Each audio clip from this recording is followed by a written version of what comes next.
For our third video on lesson number 1, we're going to now talk about the real number properties. So we've discussed the subsets of the real numbers. We've shown how we can order them on a number line and where they're placed. And now we need to discuss various properties. Now, this is very much just a pre-algebra review for you.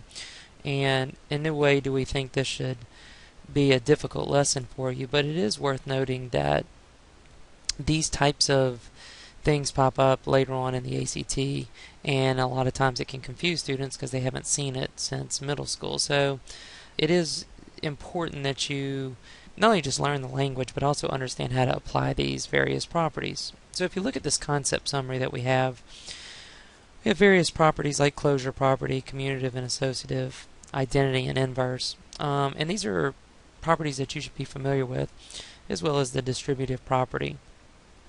Now, we will do some basic identification of properties, but that will just be a very small part of this lesson. So let's just take a look at some of the parts of the properties here. Let's take a look first of all some basic language like opposite.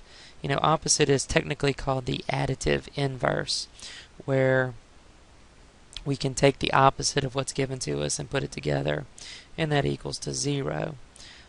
Or if we can talk about reciprocals, that is the multiplicative inverse. So we're taking what the original number that was given and putting it in the denominator under 1. Now, subtraction is defined as adding the opposites. Please do me a favor here. When you subtract, you learned how to subtract in second and third grade, first grade, somewhere back in elementary school. This should not be an issue for you. Okay, if you're still changing to adding the negative, that's fine. It is just extremely important that you use parentheses. There should never be a point where we use double operations together. So let me give you an example. Let's assume that we had 2 minus 5. We should not have 2 minus and then plus 5, or 2 plus minus 5. Anytime you have operations side by side like that, that is incorrect. We definitely need to be working with parentheses in a situation like this. Another no-no is this. If we have 2 minus a negative 4, at this point we should know that it is 2 plus 4. I do not want to see double operations of this same nature, like 2 plus 4. That is technically not how we write mathematical language, and it's a bad habit that you may have gotten into when you learned how to add or subtract the negative values. So just be very aware of the technical aspect of mathematics, how things should be written, how symbols should be used, and operations should be written.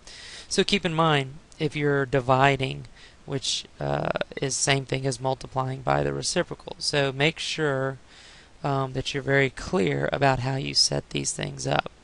Now, let's just take a look at an example problem. Example problem 2 is just going to ask us to identify the various properties.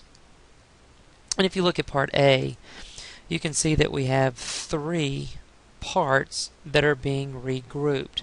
So that's how associative and commutative properties are different. With associative, we're grouping 3 parts. With commutative, we're only rearranging 2 parts. So you can see that the solution is associative property. And for part B, anytime you multiply something by 1, you get it's the same number. So that is the identity property. So these are properties that you should become very familiar with. So let's take a look at a couple examples. So sample problem number 2, you can go ahead and pause the video and work on sample problem number 2, and you can also work on sample problem number 3, parts A, B, and C, knowing the language in italics. So go ahead and pause the video at this time. Okay, if we look at sample problem 2, part A, we have 5 times 3 equals to 3 times 5, so we had 2 values that were being rearranged. So this is the commutative property. And notice it's not commutative, it's commutative. So just keep that in mind when you're spelling it. And if we look at part B, you can see in this step we're taking 5 and multiplying it times the first part, and then we're multiplying it again times the second part. So this is what we call the distributive property. And of course this will be a very important property in Algebra 2. So just basic identification of properties is extremely important.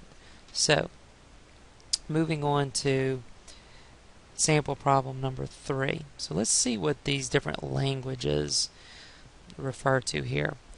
Sample problem number 3, part A, says the difference of 4 and negative 5. And if we recall from our early math classes, difference means subtraction. So we're going to take this and we're going to say 4 minus, and since it's a negative 5, we need to use parentheses.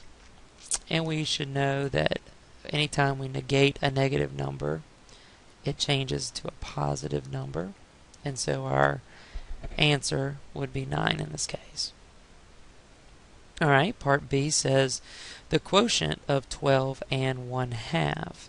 So we're going to take 12, and the quotient is division, and 1/2. Now, it's improper form to leave a fraction in the denominator of a fraction, so we need to rewrite this. And if you remember, and some of y'all may have had some sort of little trick to remembering this, if we're dividing by a fraction, we want to change that to a multiplication problem. So we do this by changing it to multiplying by the reciprocal. So we're going to flip the 1/2 to 2 over 1. And of course, 12 times 2 is just simply 24. And then lastly, we have another difference problem. Again, this is subtraction, but this time it's with two negative numbers. And of course, we want to use our parentheses to separate two operations. And then we want to change that to an addition. So negative 6 plus 12 is going to be a positive 6. So hopefully you had no problems with those. Okay, the next thing that we want to touch on is what we call unit analysis. Unit analysis is whenever we have properties or operations that we have to perform giving a unit of measure associated with it. Sometimes these unit of measures can be different, and so we have to convert. This is going to be extremely important for those of you who are taking chemistry this year or next. Unit analysis and conversion is a very important part of science. So if you can see some of the examples here, we're given we need to keep the unit of measure correct. If we have like terms or like units of measure that can cancel out between the numerator and denominator, we need to do that as well. So let's go ahead and take a look at a word problem here that actually uses some unit analysis. So what I want you to go ahead and do is just read through sample problem 4, do the best you can to answer parts A, B, and C, and then come back and watch the explanation of each one of these. So go ahead and pause the video and work on these at this time. Okay, so if you worked sample problem number 4, let's take a look at what we're doing here. It says you're exchanging $400 for Mexican pesos. The exchange rate is 8.5 pesos per dollar, and the bank charges a 1% fee for making the exchange. So part A asks us how much money should you take to the bank if you do not want to pay the exchange fee from the $400. So basically what we've got going on here is we've got our money plus the fee that we need to take to pay the bank, which gives us a total. So we need to figure out what that fee is going to be. And so we're going to take the $400 and we're going to multiply it times 1%. And if you remember, we have to write that 1% as a decimal, which this is going to give us $4. So we now have $400 that we're exchanging plus a $4 fee, which is going to give us a total of $404 that we should bring to the bank. Now, what we want to know is how much in Mexican pesos that's going to give us. So we're going to take $400 and we want to figure out how many pesos it's going to give us. And if you recall, we can get 8.5 pesos per dollar. So if you see the word per, that's like a division problem. So we're going to take 8.5 pesos per $1. Now, in this case, the unit analysis, or the units of measure that are the same, are the dollars. So we're going to actually cancel those out. And we're going to simply multiply 400 times 8.5, which gives us 3,400. And the unit of measure that is remaining is the pesos. So we're going to have 3,400 pesos to take on our trip. Now, when we return from our trip, we have 425 pesos left. So we want to know how much we can get in dollars. So this is going to require us to change the exchange rate so that we are canceling out the appropriate one. So it was 8.5 pesos per dollar. Now we want to make it $1 per 8.5 pesos. So I'm going to have $1 per 8.5 pesos. And now the unit of measure that is the same on the top and the bottom are the pesos. And this is going to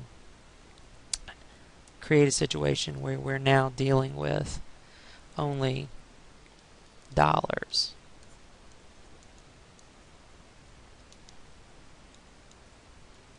So the unit of measure left is dollars, and that would be $50 that we would receive back from the pesos. Okay, so what you've gone through here in this particular video is just some basic properties of real numbers that you should have learned back in pre-algebra and algebra 1. And we've also touched a little bit on language and terminology that you should know, and then also unit analysis. And you can see this final problem is an application problem, which will be very important for you to become comfortable with. So that ends our videos for lesson 1. You can now move on to the notes and videos for lesson 2.